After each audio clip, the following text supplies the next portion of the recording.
Hello, everyone. Welcome to our last workshop in a SEAMEO-AUS EduLink Webinar Series on ePortfolio in education. Today, we have with us one of our three speakers. Without many kind hearts, especially those of Associate Professor Christine Slade, Professor Christine Brown-Wilson, Shari Bowker, SEAMEO staff, and of course, all members, this event would never have happened. Our speakers have a wide range of expertise and lead teaching and research in different fields.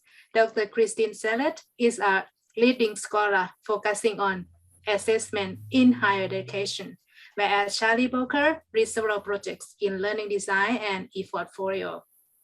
In addition, Dr. Christine Brown-Wilson is a superstar in nursing education with significant contribution to dementia. However, they share two common interests with us. The first one is empowering society through knowledge. And the second must be ePortfolios, which is our topic of the webinar series. Today, they will be clearly share their extensive experience in research and practice on ePortfolio for professional development. Without further ado, let's dive into the workshop. Associate Professor Christine Slade, Professor Christine Brown-Wilson, and Shari Bowker, the floor is yours. Thanks, Nan. Thank you. So we can progress the slides, I think. There's some pretty pictures. I'll keep going. We've done this. Thanks. Yes, you can keep going. Okay, so as usual, we have some learning outcomes for you that help focus your attention on what to learn from this workshop. So what we're going to look at, you'll understand maybe some of it a little bit later, but we'd like you at the end of the workshop to be able to select the pages, so the sections to include in your ePortfolio, depending on its purpose. We'd like you to consider the appropriate artifacts. So we'll talk about what artifacts are and the types of them that you can use to support your ePortfolio. So when we're talking about your ePortfolio here, we're really talking about your professional one. So we're switching from the student focus now to your actual professional portfolio. And we'd like you to evaluate the ethical challenges that you might face in developing your ePortfolio and develop strategies to overcome the challenges. So we're combining some threads from the previous workshops as well. So this is it's a little bit more complicated, the plan today, because you have three presenters, but we are going to look at some of the revision about eProfessionalism. So we talked about that in workshop 2, Christine and I. And then we're going to look at what would be the purpose of your own ePortfolio and have a poll. Then we're going to look at the types of pages. So what sorts of sections or pages can you put in your ePortfolio? And then we'll look at the artifacts, and then we'll test your knowledge to see whether you can remember what some of the ethical issues might be that you're going to face when you actually put this together.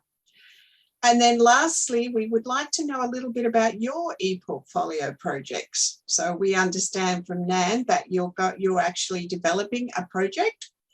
So in the question time at the end, you may like to ask something, because this may be the last time, or for a while anyway, that you might get to ask us something. So please think about those questions you might want to ask while we're talking and doing activities. And so at the end, you'll be ready.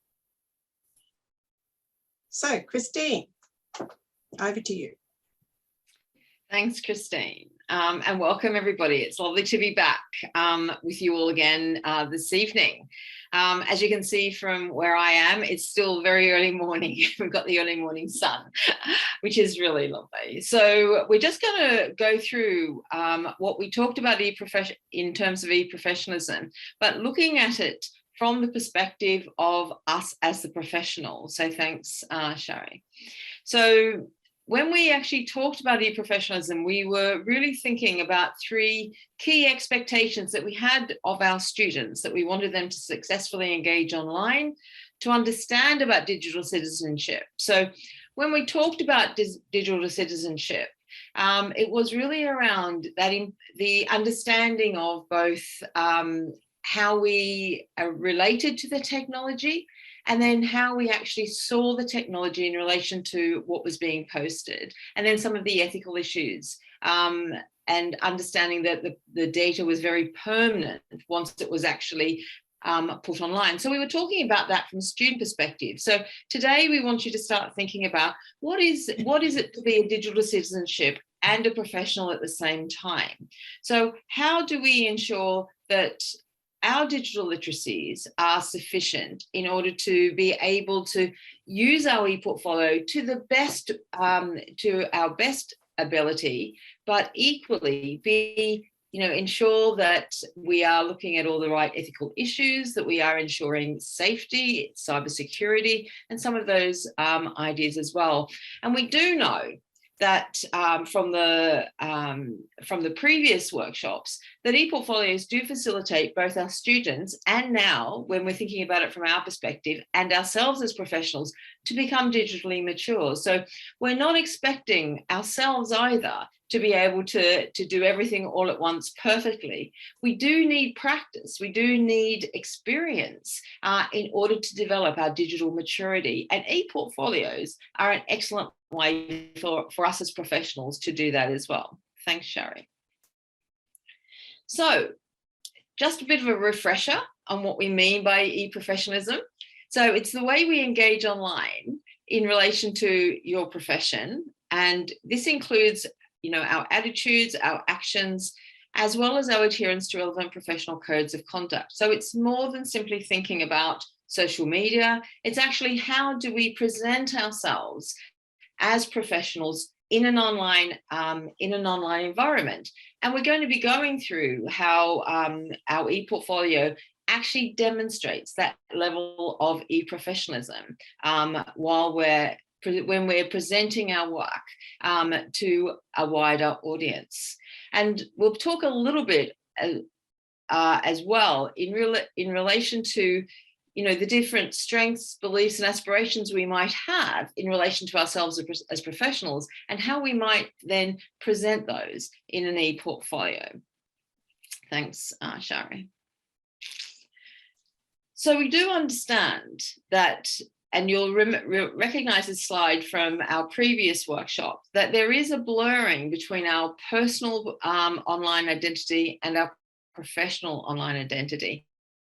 And while we understand that's a risk for students, it's not actually any less of a risk for us as well. So we may all have our own social identities online, but when we're starting to develop our ePortfolio, we need to be thinking about how we are presenting our personal and our professional persona together. So it's not just about we are a professional and we take that jacket off when we come to deliver our ePortfolio, but as professionals, we are expected, there is a level of societal trust in us as professionals, irrespective of what area of discipline that we're working in. And as a result of that, when we are putting ourselves out there into the digital space, we do need to make sure that everything is congruent, that it all maps up. And so again, we'll be thinking about how we might be looking at our goals and aspirations a little bit further down the track, and then how we might be able to present those professional goals and aspirations effectively within an ePortfolio. Okay, thanks, Shari. I think it's over to you now. Oh no, okay. But so of course, within that context, we did talk for quite a long time in our last workshop about the potential ethical issues that we need to be thinking about in relation to ePortfolio. So while we looked at this from a student perspective, we're now going to be thinking about this from a professional perspective today. So again, we're going to be probably focusing on a few key areas of this as we go through our presentation, so that I want you to start to be thinking about what are the areas that we might need to think about as professionals roles in terms of these ethical issues. So obviously our access to technology was really important when we thought about students. So we might also have to think about how we access technology. Our safety, cybersecurity of when we're actually presenting things online, and how secure are things. And of course, when we're actually presenting things to a wider audience, we do need to think about data protection, also about ownership, privacy and confidentiality. Now, as professionals, we understand the importance of privacy and confidentiality in our professional life. But of course, when we're actually starting to think that we're trying to represent what we do in an online environment, potentially through photos, through audio files, and also through reflections, through talking about what we do, we might need to think about how we are maintaining the confidentiality of where we work and who we work with, particularly when we're working with young children. And of course, how do we represent others? How do we reuse photos that have been given to us for one purpose, but now we're actually repurposing them for another.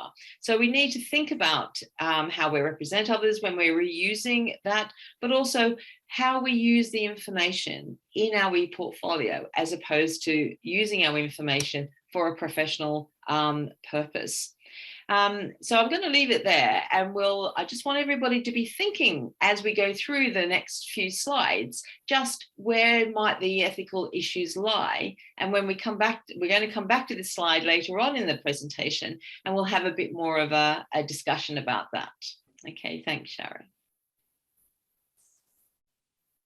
Okay, so thank you. So now that we've established some words of warning about what we put in there and how we share, and potential issues that might arise from having a public ePortfolio, for example, it's time to think about what your purpose of your professional portfolio might be.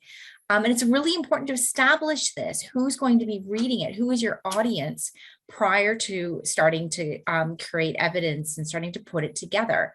Some examples of purposes, it might be to capture your professional development, like we're doing right now. We're all participating in some professional development. Maybe you need a portfolio to meet accreditation standards.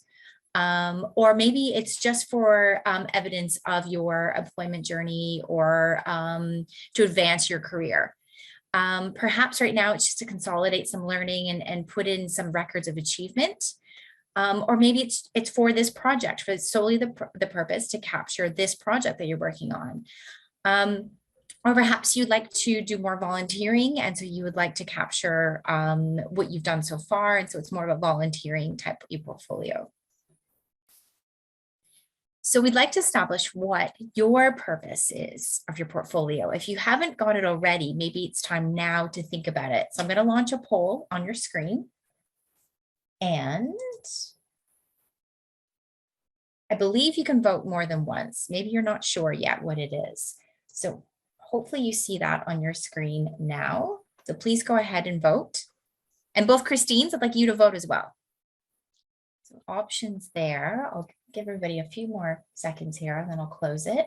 So options: professional development, meeting accreditation standards, employment, career, record of achievement, project, volunteering. I think I have another field, do I? Oh, I had another one in there. Market yourself through a website. See lots of students doing this. This is a way to market their business, their side gigs that they work on.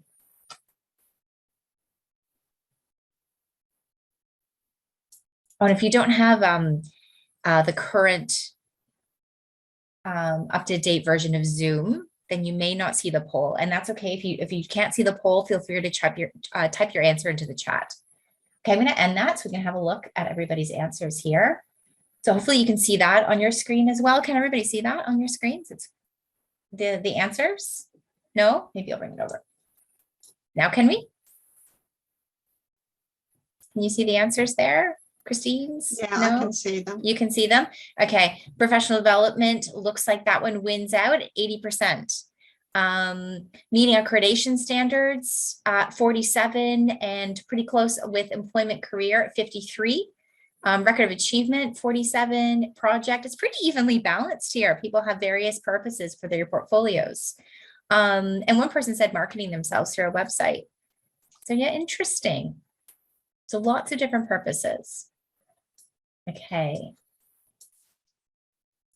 So we've established the purpose, or you may have established your purpose. Let's think about the types of sections or the pages that you'd like to put in there that will help align with your purpose. So here are many examples. You might only want to choose 4 or 5, but thinking about what will communicate your purpose. A really important page is the home page. This is where your readers will land, and it should entice them. It should be interesting, that they want to read more. If there's not much on your homepage, then why would anybody else click through the remainder of your portfolio? So the homepage is quite an important page. I will go through some more of these in more details in the rest of the slides, but just a couple more. Teaching philosophy, your professional teaching standards, if that can act as a framework in which to design your portfolio around. Perhaps it's for your work performance appraisal, or you're going for a promotion. Gathering an ePortfolio together can really help you prepare for that promotion. And Christine Slade's going to talk more about that in a minute. Perhaps it's for your educational achievements or professional development. Work experience, you can put your CV in there, various certifications. It's important to have some career goals in there as well. Often we see that even on a homepage, some career goals established, short-term and long-term goals of where you'd like to be. Projects, volunteering, skills and abilities, a downloadable resume in there, awards, prizes, certificates. There's lots of options, but think about, does this meet my purpose before you put that page in there? So homepage, so a little bit more detail. On the homepage, it should summarize who you are and let your audience know what they will find in there. It should have your contact details, maybe not a phone number. Think about that. Photos of yourself or your environment. That's up to you. Again, think about the ethical considerations. A summary of the key information that the reader will see in your portfolio. Again, this page should be interesting. So make it jazzy. Put something in there that's going to be very interesting. Here's an example of one I found online. Jordan Kaplan. She starts off her portfolio with a nice quote there, and her CV, her resume is there for you to download. And she's got a little bit about herself and why you might want to be interested in reading her portfolio. This is her online teaching portfolio, so you know what kind of portfolio it is. And she's a visual arts teacher at Atlantic City High School in the US. I teach drawing, painting, etc. So she's got a little bit there about herself. That's a homepage example. Mission statement, or your teaching philosophy. Christine Slade, I might get you to talk about this one, if that's okay. Sure. So originally we just had a teaching philosophy, which is a definitely important area when you're in teaching and learning. But there's also, if you're not, depending on your purpose for your ePortfolio, you might actually want to put a mission statement, which was more about your values and motivation, what you define as success. So I guess probably a more corporate look, but it can be very helpful. And I've just put a link in there, the source, where you can actually find out a lot of information about how to write a personal mission statement. It gives examples, it shows you step by step. You can see there 4 steps. So writing down what's most important to you, stating your most important goals. So all of these things take time to think about, because we're talking here about a career portfolio, perhaps, or maybe it is your teaching one and you want to think about what goals you want for your teaching profession. Talk to others who know you, so peers and mentors, and then think about what's the legacy you want to leave. So what impact do you want to make through your work? So that's one option that you can have in this mission statement page. But if you are a teacher and you want to explore more or explain more to others what is your philosophy of your approach to teaching, then it can be a teaching philosophy. And there's various ways to do that, but it explains pretty much the literature perhaps about what your approach to teaching is, your pedagogical approach. It may have some imagery in there about, for example, in mine is the coach or the gardener. A lot of people use different images to portray their type of teaching approach. Often it could be something like active learning and the types of things you do with your students to demonstrate that approach. It doesn't have to be long, and if we go to the next slide, you can see an example that someone has there of just what their teaching philosophy is in just a few words, really. But it talks about, there you'll see the belief in the value of education and the innate potential for all children to learn. And you can see there, I'm not sure whether they're actually links out to something else, but they could possibly be links to something else for your portfolio. So we know that this is in a primary school setting, and then we're expanding on the social, emotional, and intellectual growth of students and the learning of how to learn. So actually, that few sentences there has been given a lot of thought, and it actually has quite a punch to it. In a sense, you get a real feeling of what Stephanie's approach is to teaching just from that little bit. So you can see in an ePortfolio, you don't want to just write lots and lots of text. You have to think carefully about what you actually want to put in there to make sure that it's meeting the aim of the actual portfolio.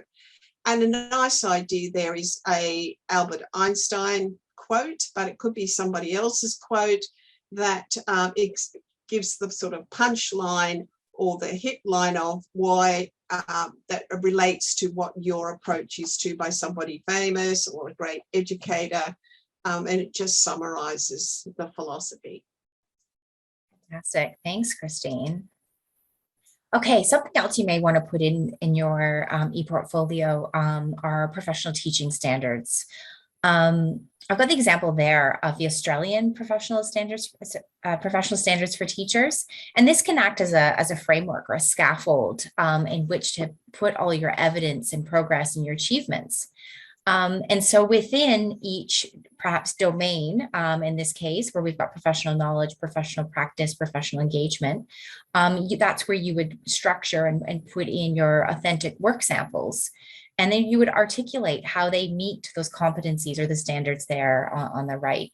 And when we look at teaching portfolios here in Australia, we see a lot of teachers have done it in this way.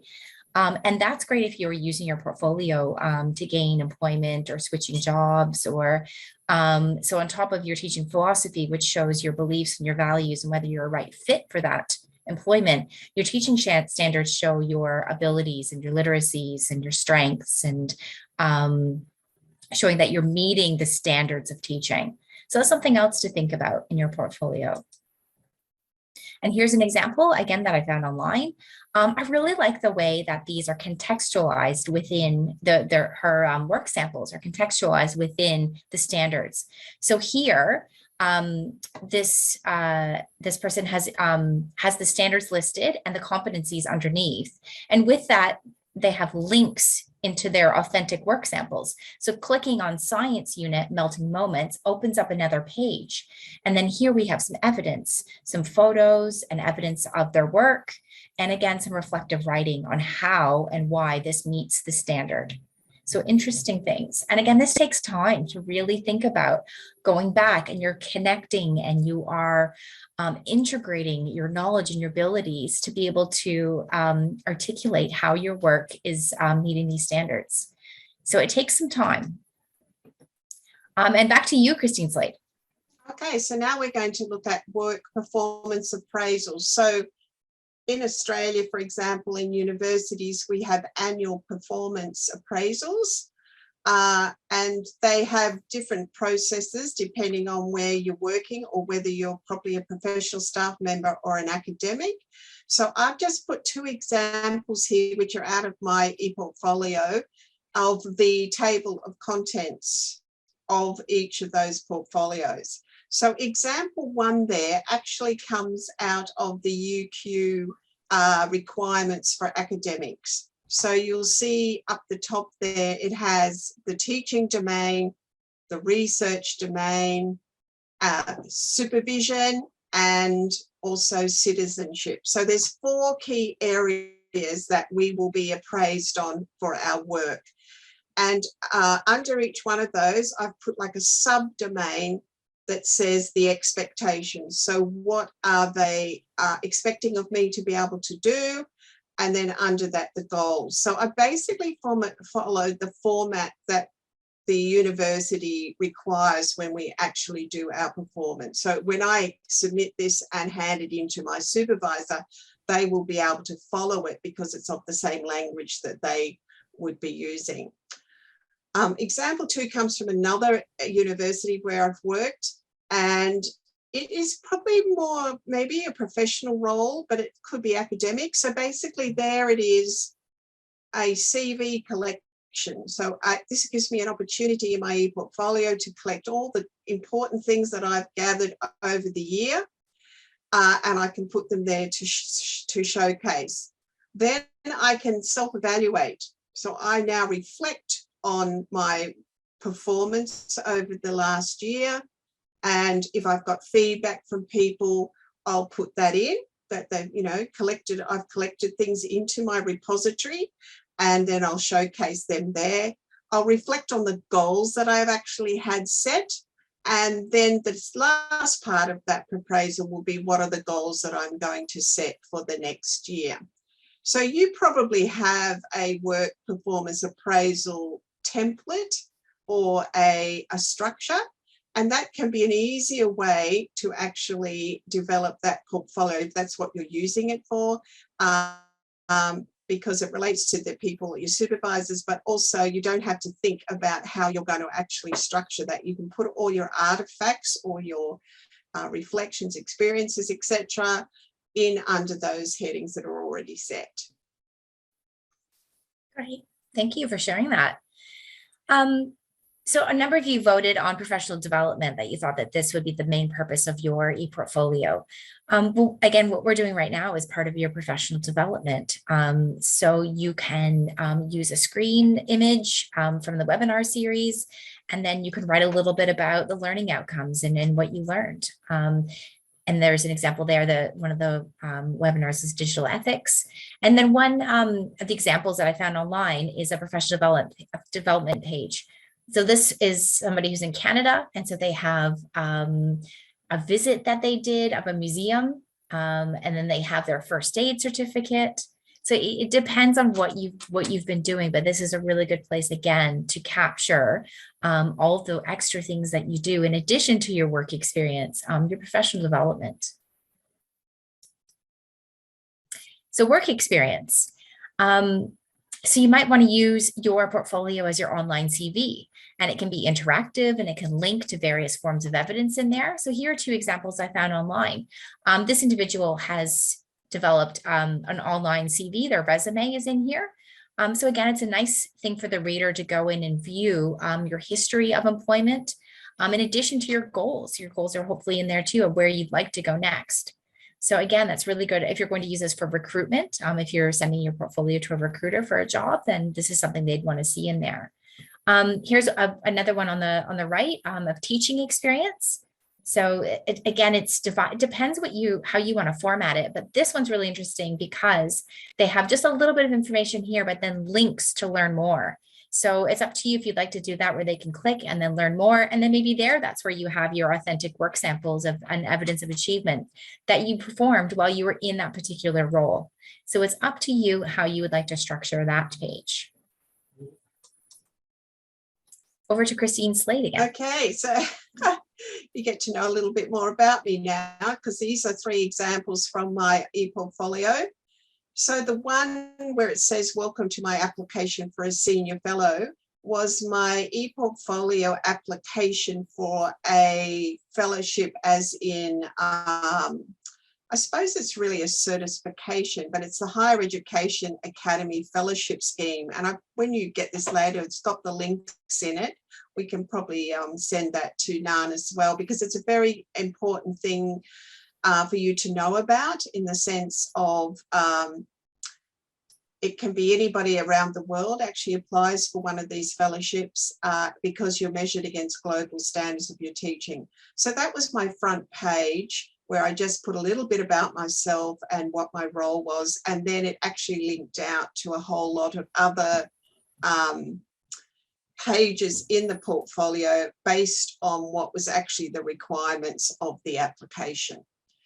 The one in the middle is a certificate for an award that I led in ePortfolios at the University of Sunshine Coast, that says there, where we actually wrote our application in an ePortfolio, and we won the e-learning widespread adoption for the implementation there. The one up further on the other side is a certificate of contribution.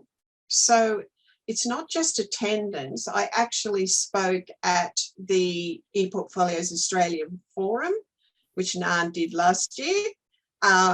And we got certificates to show that we had actually participated, not just attended, but we actually participated.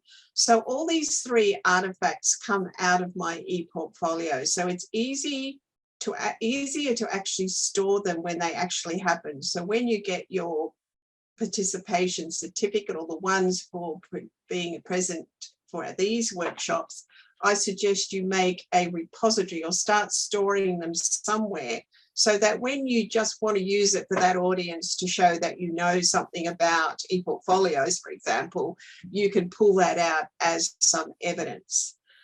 The other point I would say about this is that, for example, with the Platinum Winner certificate, I chose not to use the photograph that I have of 4 or 5 of us that were in that team, because I haven't got their permission to actually use that photograph for demonstrating that to you tonight. So I've actually chosen to use the certificate because it's safe, it doesn't have names on it. So that's an ethical issue that I thought about. I was very mindful when I was putting these up, because I usually work in teams, not to actually put somebody else in the any of the artifacts, because I didn't have their permission. Thanks, Shari. Thank you. Okay, poll number 2. And I did see that I missed a step in sharing the results, so I will share them this time. Okay, so now that we've been through the various pages, I'd like you to vote on which ones you have in your portfolio or that you would like to put in your ePortfolio. Hang on one sec. So I think that's going to show you the results from the old one. And then I should be able to launch the new one. Oh, here it is. Apologies. Okay, here we go. So please vote. You can select more than one. So these are you're voting on which pages you would like to include in your portfolio.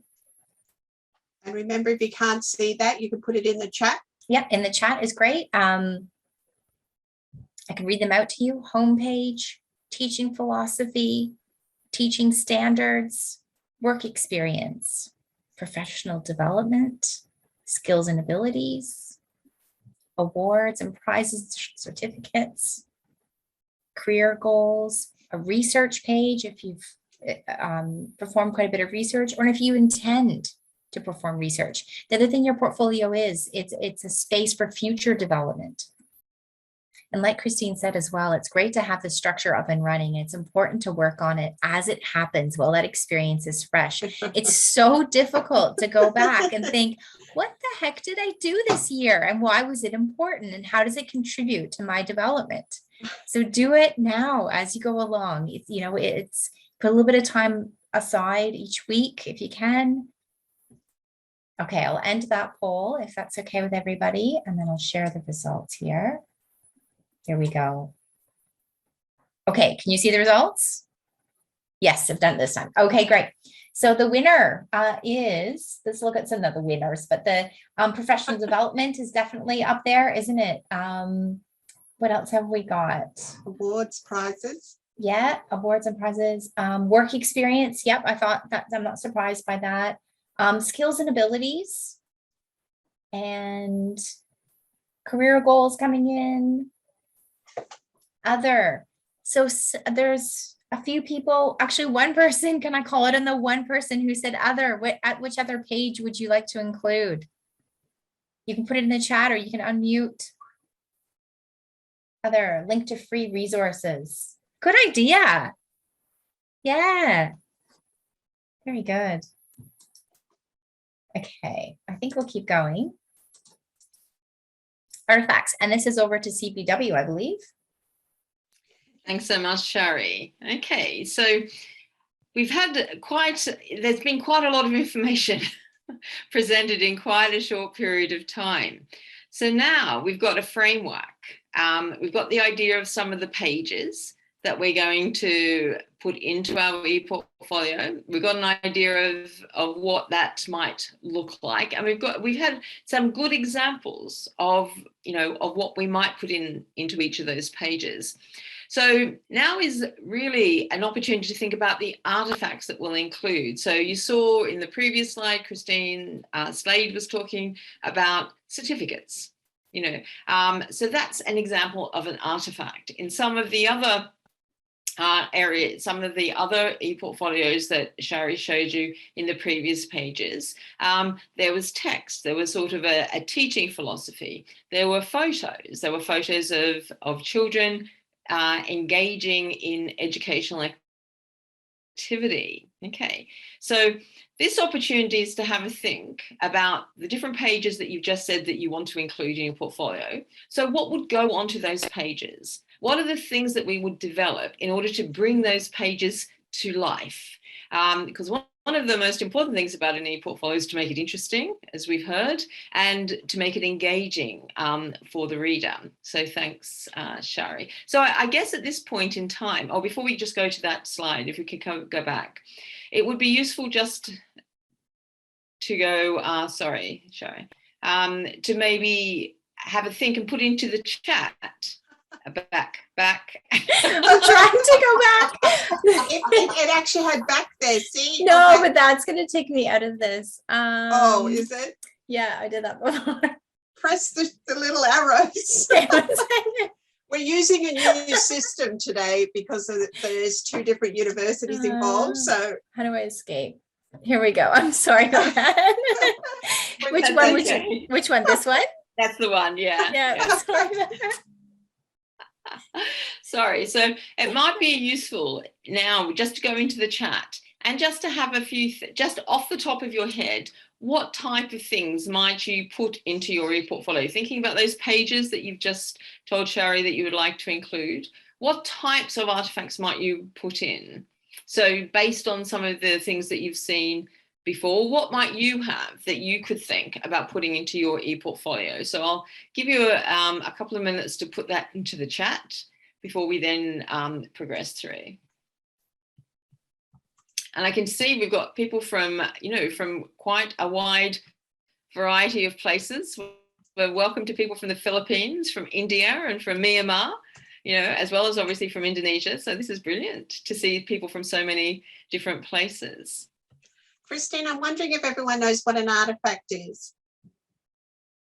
Okay, so if we think about what an art, so somebody's put in ideas about pictures, about videos, lesson recordings. Mm-hmm. So these are sort of examples. So an artifact is an example or some evidence, such as prizes, such as a certificate, photos, things like that. So blogs. That's a really good example of an artifact. Badges is also a very good example of professional development, particularly digital badges. Yeah.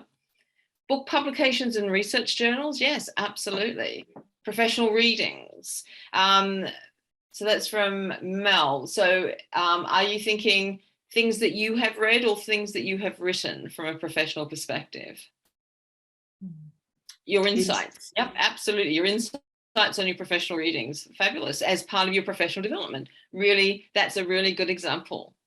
Absolutely. And Gary's written research articles written and published. Excellent. Membership in professional associations and links to these associations. That's a really good example, Ray. Absolutely. And Neely has also put in video recordings as well earlier on.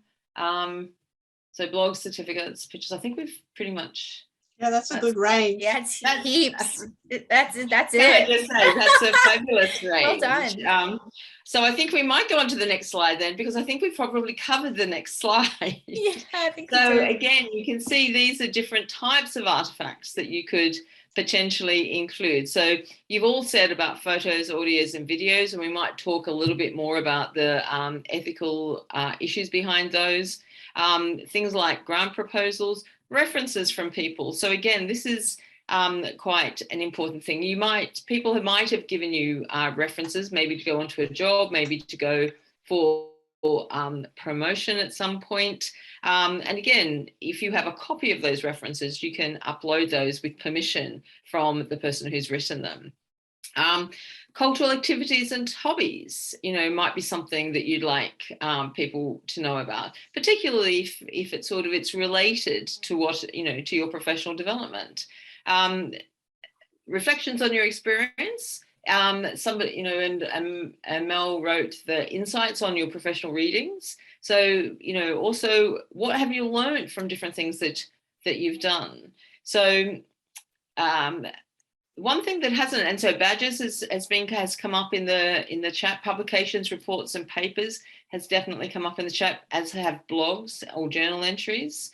And I think you've actually got something in the chat that we haven't got here. Video, we've put that memberships. Memberships, that's right. An e-magazine, yeah, and an e-magazine here, and affiliation to memberships, and the links out to free resources as well, which we haven't got in this list. Excellent.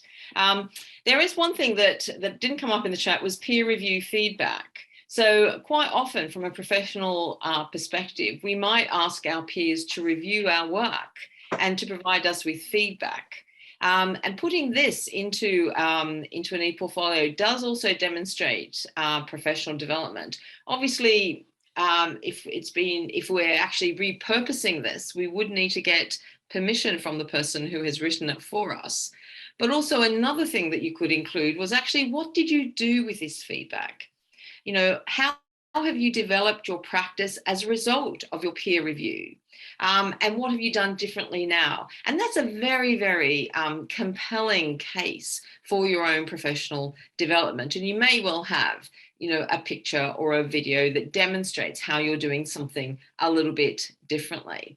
Excellent. So I think also, if you're engaged in volunteer, nonprofit, or charity work, and I know there is a very good volunteering ethos across Southeast Asia and in Australia as well. So again, any work that you do there is a really good demonstration of the range of different skills that you are implementing in that type of work that are transferable to other contexts as well. And particularly if you're teaching children and you get your children engaged in nonprofit or charity work, that again is a very compelling story for your work.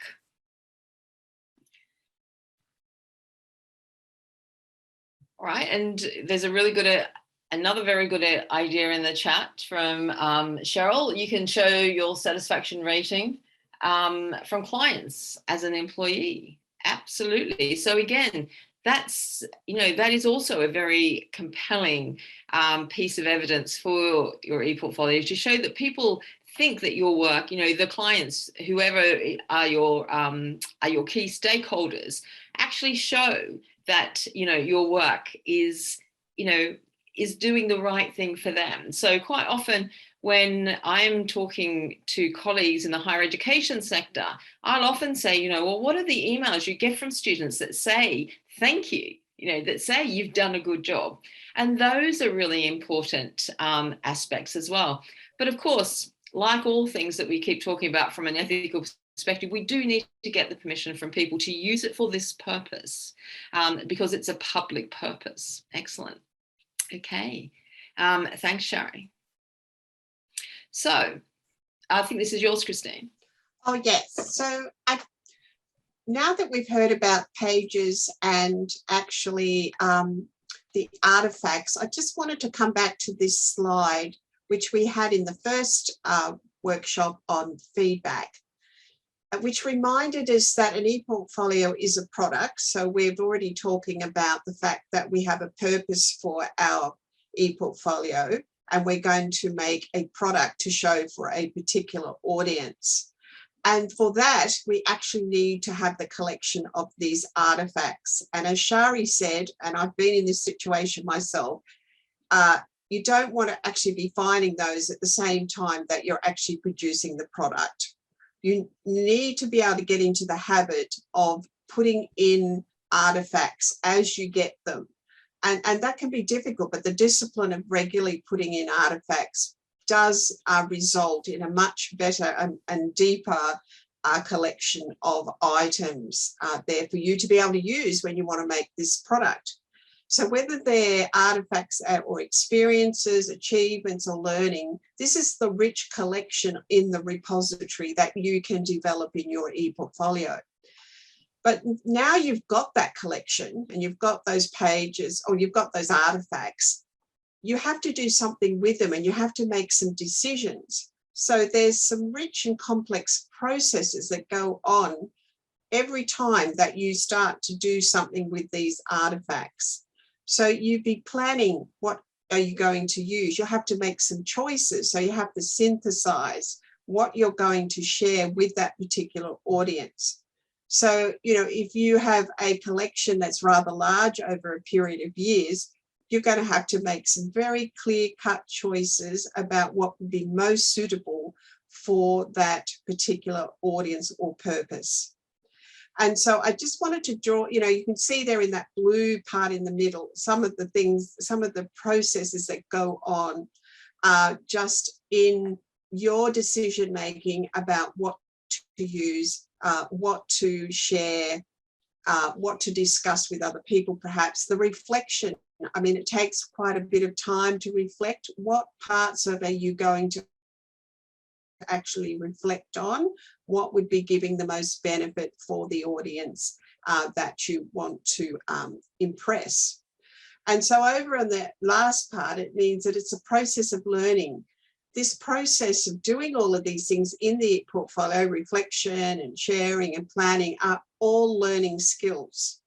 So they're all learning processes and they're as important as the product. So while you're doing this and you have a reason why you want this product, you're actually still learning and reflecting and developing yourself as you go into the processes of developing the product. So that's just a bit of a reminder. It's not, I would say persevere with the collection of the artifacts and also with doing something with them, because it is a rich experience and it is one that you get better at as you go along. So it might be, I know the first time I used an ePortfolio, I was going for an award. My biggest problem was the fact that I didn't have the collection of digital artifacts, so I had to keep doing that at the same time. But deciding on what to do was also a steep learning curve. So I would encourage you to keep going with the development of your ePortfolio and take it at a pace that you can manage, but to keep adding to the. Shari, can I just say not to go off this page for a moment? Yeah. Thanks, Shari. Yeah, Shari, just down this page for a moment. Thanks. I just want to add to what Christine was saying around little and often, and the importance of actually your narrative. That actually every time that you are thinking, I'm going to use this in my ePortfolio, write a few lines just in a word, potentially just in a Word document that you can then upload at a later stage to your ePortfolio. Because as Christine says, to actually do it all at once is a huge job. And so getting into a regular pattern, getting into a regular pattern is really quite important as this. And there's a really good question in the chat from Ray, actually, Christine, that you might want to do. Develop different types of portfolios depending on your purpose or audience. Yes, so the idea of the repository is the one place. So I had a discussion about this. We actually use commercial ePad, and you're going to use a free open version, say WordPress or Weebly or something like that. You'll need to find your own place where you store these artifacts. So the collection, you'll need to think about how you, yes, you have this collection that you're getting over time of all this rich information and experiences. And yes, you wait to make your decisions on who so this year I will be doing work appraisal, but supposing I actually wanted to apply for an award as well, I would be making 2 different portfolios, because what is relevant out of that collection will be different for the audience that I'm focusing on. So the idea is just to keep using that collection for different purposes, which would be different portfolios. Yes. So you may have, you may actually have different links to different areas of your portfolio as well that you could provide to different people for different purposes. So it is really around making those decisions very early on as to what is the purpose of this particular portfolio, who am I using it for, and what do I want to achieve, and what do I want to be known for in terms of, you know, to this audience. So those are the very early slides I talked about earlier on. So now we're going to come back to what we talked about earlier in terms of our ethical issues. And I'm just going to ask, so Shari, that's fine, if you could go into the next slide, thanks. So what I want you to do in the chat now is look at the suggestions for artifacts that you put into the chat earlier. Now, what are your potential ethical issues with using those artifacts? So if you could I'll give you a couple of minutes just to put those ideas into the chat. There's some people that said video recordings, certificates. Yeah, or the e-magazine as well. You know, if you put your e-magazine or if you put your work sample out there, what can happen? Okay, so yes, Maria said representation of others, reuse. Yeah. Yes. So that photos. So you might have photos that you've taken as part of your school day, which, you know, you've got permission to do. It may even be on your website for your school, but have you got permission to reuse that in your portfolio, in your ePortfolio for a different audience? Pictures posted must be original. Yep, that's exactly right. So again, if you're actually using pictures off the web, you must ensure copyright. That if they are copyrighted, you can't use them, but you can use, there are actually open access sites that you can use that are freely available, that you can get pictures that don't have, that aren't copyrighted.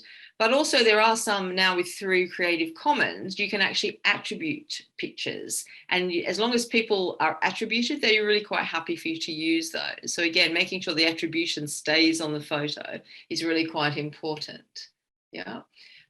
So again, video recordings, ethical issues on vulnerability is a really important point. Thanks, Cheryl, for that. So again, if you are using video recordings, can you identify if you've got children in particular, can you identify those children? Do people know where they live? If you've got children in school uniform, you can usually identify the school.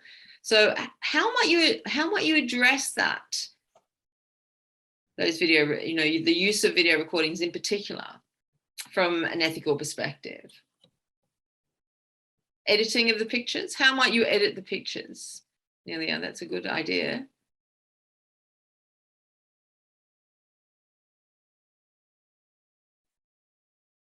I'll come back to your idea about research journals in a minute, Jennifer. Yeah. Blurring the faces, yes, blurring the faces is a good way of doing that. And that's usually the recognition, that's usually the way most people would suggest. Yeah. So again, that you can't recognize individuals is really quite important. And again, it just also depends on where the audience is and whether or not you can get permission from parents and from children, whether or not you can actually use their images for particular purposes. So for example, I've just finished doing a kids dementia game, and we had a big event at the university where they all came and did what we call a co-design workshop to help us develop the game. And we took photos on the day, but we had to get both the children and the families, the parents, to sign a media release for us to be able to use those. And we can only use them for a particular purpose. So again, that's really important to know. It can be difficult to get parents to consent on their kids' exposure. Absolutely. Yeah. So, and again, that's really important for us to bear in mind. Another way to protect your portfolio, if you would like to share it only with a limited audience, is often tools have the functionality. You can have a password on there, so you only share it with some people. You don't have to make it public, like those portfolio examples I showed you today and last time. Those are public. You don't have to do that. You can just lock it down so that only you see it. You share it with certain people. Often a share link that you create can have an expiry date. So maybe you only want to share it for 7 days, and then that link that you shared no longer works. So have a look at the functionality in the tool that you choose and how that might increase or protect you against ethical issues. Absolutely. Thanks for that, Shari. It's a really good idea. So, and again, also making sure you're not putting in personal information about particular students. And this comes back to maybe the reflections or the blogs that you're writing. So anything that you're writing that making sure you're not actually you're identifying the person is quite important. There's also been some very good ideas in terms of beware of sharing ebooks that were taken from other websites, or also some research journals are behind a paywall and have got rules around how you share them. So again, that's really quite important as well. You might, I think, have I covered all? I think there's, yeah, I think I've covered all those, what everyone's said about the journal one. Oh, yeah. So yeah, so again, I think the other thing is also be careful about phishing and having exposure, so that people see your ePortfolio and then they pretend they're somebody else to try to get further information. So again, just being aware of that. And the other area is that Shari was also saying is how much of your own personal work are you sharing? So again, there could be, potentially other people could plagiarize your work. So again, it's important that if you're sharing your work and you're happy for people to use it, that you can actually put on a Creative Commons license. And I know I do quite a bit of work with the University of Queensland with digital artifacts that they've developed for digital literacy. And they have a Creative Commons on that. So that means I can take that away, I can develop it and use it in a different, literally in a different country for my students over there, but I can make the changes, but I attribute that work, that original work, to the University of Queensland. And then, of course, so when people look at the work that Queen's University have done with that, they can then attribute that to both the University of Queensland and Queen's University. So again, you've got that attribution rolling on as people use your information. So those are all, I think I've covered most of the points in the chat.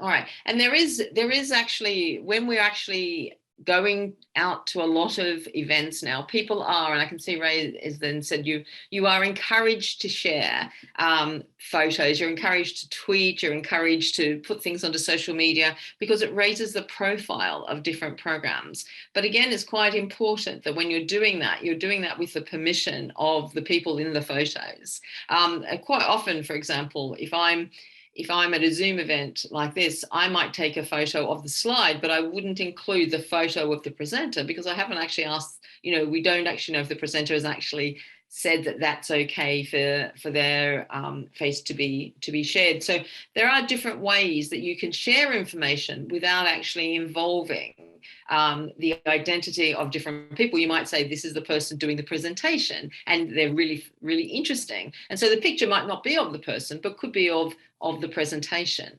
So again, it's still getting that information out there. It's still raising the profile of the organization, but it's just not having those individual faces put on. So there could be quite a lot of creative ways that you can demonstrate what you're doing and the innovation behind what you're doing without actually putting specific faces and specific people into those photos. Yeah, and also Cheryl has said there should be annotations as well. The videos, they're not for sale or not for commercial use. So again, it goes along with, but I would agree with Shari in terms of, particularly putting passwords onto some of these artifacts that you might have, that you would only want specific people to be able to look at. So not everything has to be completely public. And if it's actually for a specific purpose, you're going to be it's going to be a lot easier to protect privacy and confidentiality, and also you'll be complying with the Data Privacy Act, which also must be considered. I think thanks, Nelia, for reminding us of that. So I think we've actually gone through all of the potential ethical issues and a few more. So well done, everybody. So we've got a really good feeling now for what our ePortfolio is going to look like. We've got a good framework for that. We've thought about the different elements we're going to put in that. We've thought about the different artifacts, and we've also been very mindful of the ethical issues that we need to consider when we're building our ePortfolio. So I'm going to hand back to Shari. Thank you all very much. Thank you. Okay, last one. I think we do have time for this. This is a nice quick one. I'm keen to hear what platform you use or you're thinking of using. Like Christine Slade mentioned, we have access to university level platforms. And I have used a few others. I've used Wix before, and I've dabbled a little bit in WordPress. So I'd really like to know what you are planning on using. So here's our last poll. Is if you can tell us, which platform do you use? And this one's a vote once. Only one choice. Only one choice. And there's an other field. So if it's not listed here, we've got PebblePad, Wix, WordPress, Sway, which I think is a Microsoft product, and then other. And it's funny because I always think that I've got them all covered, and then I meet with students, I work with students on projects, and they tell me all the different tools that I've never heard of before that are so commonplace with them. Yeah, so let's see which tools you use. Has everybody voted? Okay, I'll close it and share the results. It's Google Sites for the win here. Is anybody surprised by that? Yeah, I've heard it's quite simple to use. I mean, we use Google products for so much. So yeah, that's interesting. So a few Wix, one person Wix, 2 on WordPress, 1 on Weebly, Google Sites, and other. Who is the other? Or not who is the other? Can you please tell me which tool? Which tool is the other? If you could put that in the chat, that would be great. It's really nice that there are so many free platforms to use in ePortfolios. I mean, it's come a long way in the past 10 years of availability and accessibility. It's fantastic. And there's a question in the chat from Mel as well. Yeah, that's a really good question, Mel, in terms of, should we only post, our own personal products or outputs in the ePortfolio so that you don't normally post students' work in the ePortfolio? And I guess it does depend on what the purpose of the portfolio is. So, but I think if you're going to be sharing quite widely, it would be wise to probably think about only putting putting your own work in there. But I guess if you're trying to use your portfolio, like Christine was talking about earlier, in terms of your going for promotion or something, that you're only going to be sharing that work with within your organization, well, then it would be appropriate to share the students' work as evidence of the output of your teaching and learning approach. But definitely from my perspective, in terms of higher education, I wouldn't be using students' work at all. I mean, we would only ever use students' work if we asked for their permission, and we'd only be sharing them with a cohort that's coming up behind them as evidence, as examples. But the only time we would be using students' work was if we were supporting them for publication, and their work would then be published in another environment. So, there are times when, children are encouraged to write poems and things like, or stories, for, potentially for publication or for, for competitions. And of course, if that goes out into the public domain, again, that would be a lot easier to use something like that. That if you supported a child to do something like that, that would be an appropriate way of using children's work. So again, it's just being very mindful, I think, of your audience, and it's also being very mindful of the purpose of your portfolio and obviously the privacy and confidentiality. So you can err on the side of safety by all means by doing that, Mel, and then that you're not going to fall foul of the issues. But again, don't be too. We wouldn't want to be too restrictive, depending on the purpose of the portfolio. Okay, great. Thank you so much for answering that. And I noticed that Ray has answered Blogspot and Blogger as well as potential ePortfolio platforms.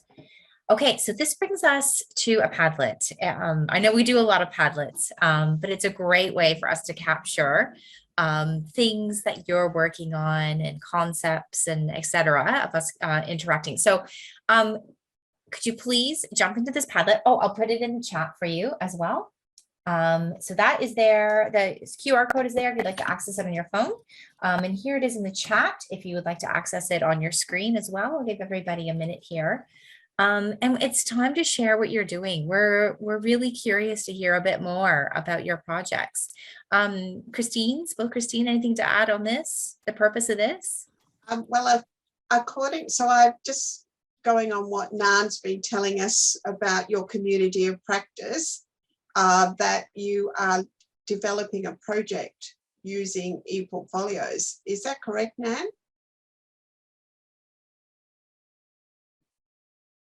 Oh, just you're on mute. Yes, like we get together to learn more about ePortfolio, and then each members have their own ePortfolio as well as their portfolio project at their universities or schools. Yes, that's right. But together we have like the online courses and the webinar series. Yes, so there's two types then. Yes. Okay, so I probably also we have the ePortfolio for our community of practice as well, that we collect what we do and also reflect on what we have been doing and what we learn from it. Okay, so I think Shari, are we going to look at that one or the school projects? Maybe the school projects, I think. Yeah, I think we'd like to hear about that. Somebody's already started. Yeah, so I can see you're in there. And if you haven't used Padlet before, if you're new tonight, you can double click anywhere on the screen, or you can use this plus symbol, which turns into a pencil that's on the bottom right hand of your screen, and that will enable you to post on there. And just post anywhere and tell us a little bit about your school-based project. Is that right? I'm just going to mute 1 second. There we go. So I can see a few people in there. It's probably going to take a second to describe what you're doing. What is an OJT class? Good question. It's actually on-the-job training. It's just like a simulation. Oh, a simulation. Oh. Excellent. Yeah, it's an internship class, but since we still don't have face-to-face, we have to use and maximize example ePortfolio for our students to be able to have their product. Right, so they're using an ePortfolio in that class. I will be using it now since I'm done with Nantana's projects. I'm very happy about it. Right, so you're developing that.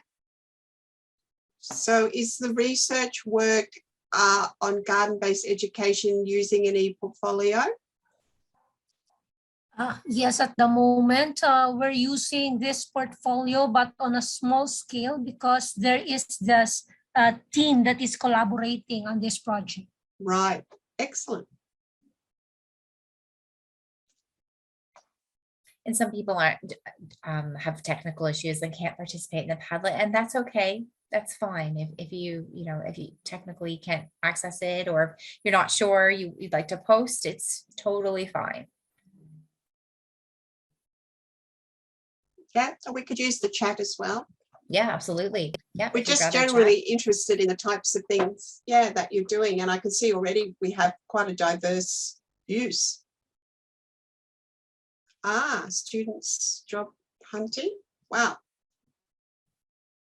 So it's interesting with the job hunting. I have heard some teachers having students find a job online they think they'd be interested in, and then reading the selection criteria from the job.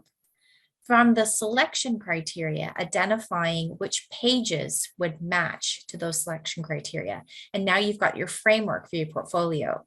So now you've got a series of selection criteria as pages in your portfolio in which you can start to gather the evidence and articulate how you're meeting that selection criteria. Now you can package that up and you can submit that along with your CV or whatever else you need to for that job application. But you'd be, I think, miles ahead of other candidates, because not only are you addressing the selection criteria, you're providing evidence. This also helps you prepare for interviews.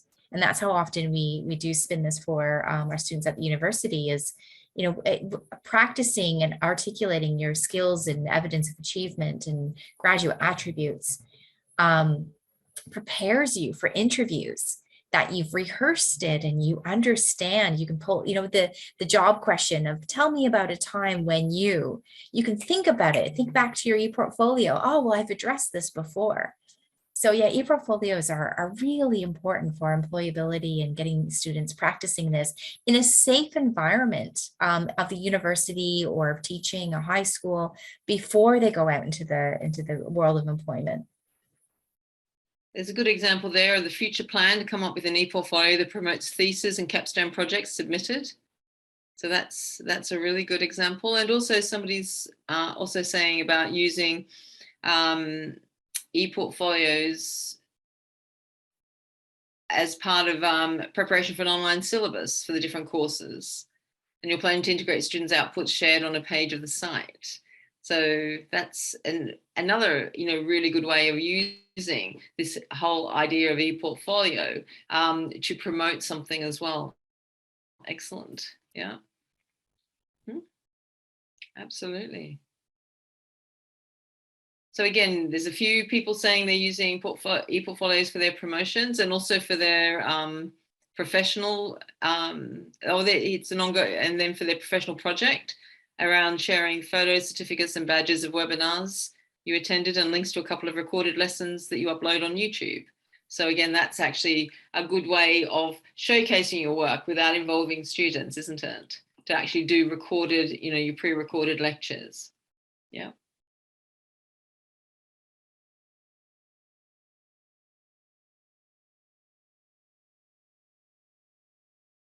Mm-hmm.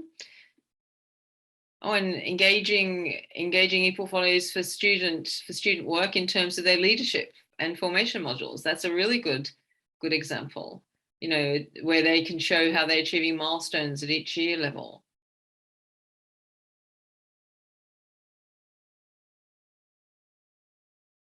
For MBA students, that's fantastic. Building a portfolio complement my information technology class for MBA students.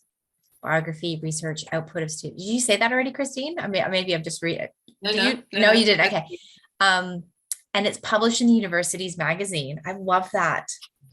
What a way to highlight students and what they're doing and also promote the pedagogy as well. Love it. I might have to steal that one and see if I can spin that at the University of Queensland around MBAs. Yeah. That's great. Oh, and I like the idea of using ePortfolios to assess applicants for possible entry to college.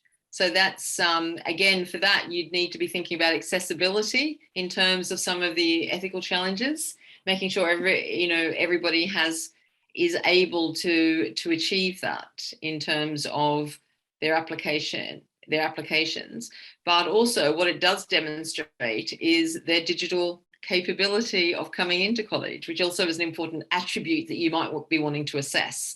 So if that's one of the attributes you're assessing, that's an excellent way of assessing it. Yeah. But also That's just right, to be yeah. in mind the accessibility. Yeah, maybe a plan B alternative format for students who aren't able to do that. Yeah, that's a great idea. And there's also, and in the chat, there's also suggestion that you can also use Jamboard, which is a Google product, for this type of activity. And I've certainly had colleagues who have come and done presentations for my students who've used Jamboard, and they've found that very, very easy to use as well. Yeah, I've only used Jamboard a couple times, and I forget about it often. So yeah, thanks for reminding me, Ray. So we can see here that we've really got quite a number, both like for the teacher and curriculum development and professional development, but we've also got quite a number on the other hand for the students to actually do something in the ePortfolio. So it's interesting, we've got both. Some really interesting ideas of how to use them. The one about government natural resource governance, the fish collection. Yeah. Fish collection. Yeah, I didn't see that one yet. To show you the fish collection in my science class. Ah, so good. Now, these are awesome. Shari. These are so, yeah. Oh, that's There's right. Still people typing. Oh, I so wish I had an ePortfolio through university. And, when I was younger, it'd be so great. The stuff that we did to capture it. So while other people are typing, you might want to also think about any questions you've got for us in the last few minutes, because we're going to run out of time. And, we're quite happy if later on you find that you want to do another workshop on something related to your projects. You just have to talk to Nan about that. We're very happy to share with you some more, do some more work on it. But it's fabulous to see all the different projects popping up. This is very good idea. I mean, we have never really talked about our project, really share about the project to each other. Maybe we will create the Padlet and then send to everyone and ask everyone to add their project. So yes. Yeah. And what we'd love? Good idea. We'd love, Nan, to see some of these finished products. Yeah, showcase event.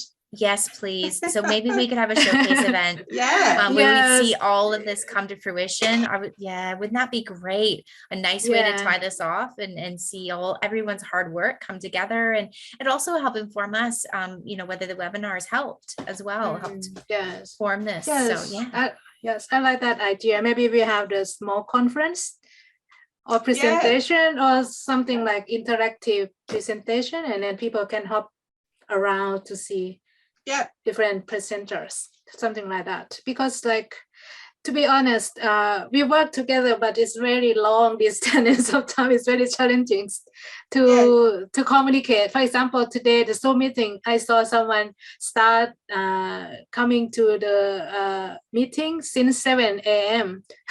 and then someone come in at this hour, come. And after this meeting, will be someone come over.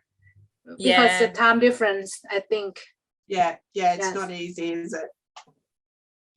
Yeah, and there is also a future challenge identified within the chat as well. Thanks, Ray. Is when different app domains will stop providing free accounts. Yeah. So again, you've got to be careful about losing that work.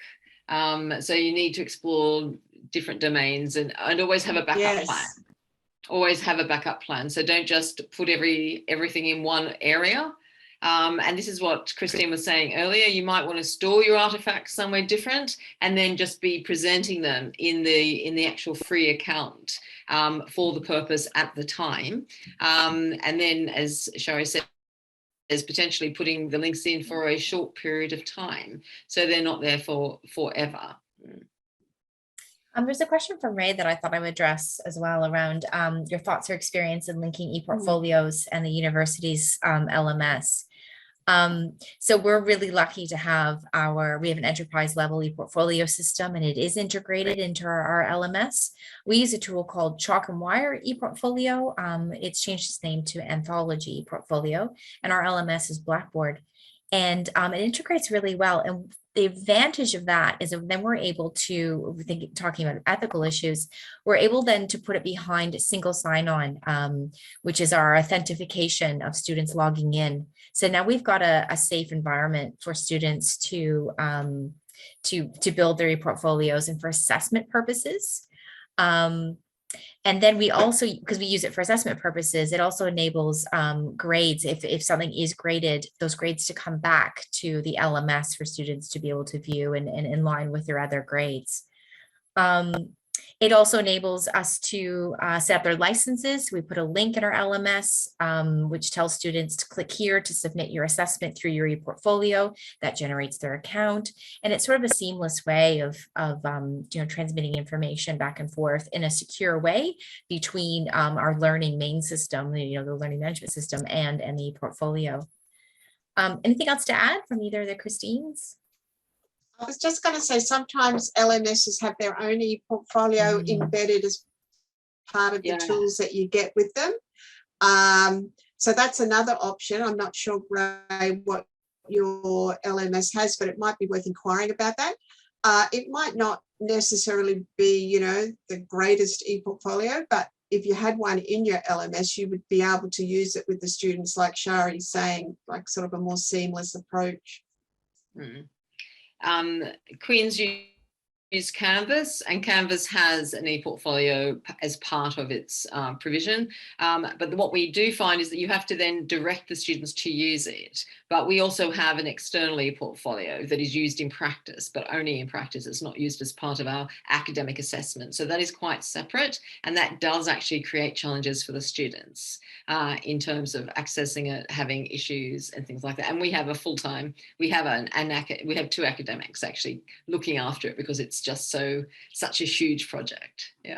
So we're in terms of our academic work, we're thinking about how to encourage our students to use those ePortfolios that are embedded within the LMS. So that is a good way of doing it. So we have a few resources that we'll send as well. We have a guide here that we use at University of Queensland. We went through a lot of it today on how to create an ePortfolio showcase is what we call it here. In addition, there's some great resources from the University of Auburn, a self-assessment worksheet, a checklist for you to go through before you publish your ePortfolio. So I think my ePortfolio is done. Here's a worksheet that I'm going to go through, and I'm going to checklist and make sure I've addressed all of the things. We haven't even touched on the design. That's a whole nother talk, isn't it, on how to make sure that design is ready to go online. So we can send those to Nan, and she can distribute those as well. Thank you. I think we're done and ready to say goodbye. I'll hand to Nantana. Would you like to wrap us up? Yes, I will just have a few words. So can you please register your attendance as well as the survey? And I sent out the email asking if anyone would like to be in the panel for our discussion in the conclusion. And then more than 30 people register and then indicate that they would like to speak in the discussion. So now I'm thinking about, because before I thought that we will have like a 5 to 10, but now we have more than 30. So now we need to think about how we're going to facilitate the discussion. So we're going to talk about what we learned and also the future collaboration within our community of practice. So yes, it's been a very, very long project, but we learned so much, and I really, really appreciate the support from the speakers. Like you have done so amazing job and prepare activities for us, as well as the supports from the members are very significant. I know like everyone is very busy, and everyone try to have time to participate in our activities, and I really appreciate that. And thank you so much, everyone, and thank you, Christine Slade, thank you, Christine Brown-Wilson and Shari Bowker, and we really learn so much from you. It's our pleasure. Pleasure. Thank you so much. And thanks to Yes. everybody for participating along. It's been wonderful seeing your faces 4 times. It's been great. Thank you so much. Yeah. Thank you all very much. We have learned a lot from yourselves as well. So thank you. Yes, and we look forward to hearing about those projects more. Yes. Yeah, Yeah. absolutely. Yeah. Thank you all so All right. very much. Bye for now. Bye. Thank you.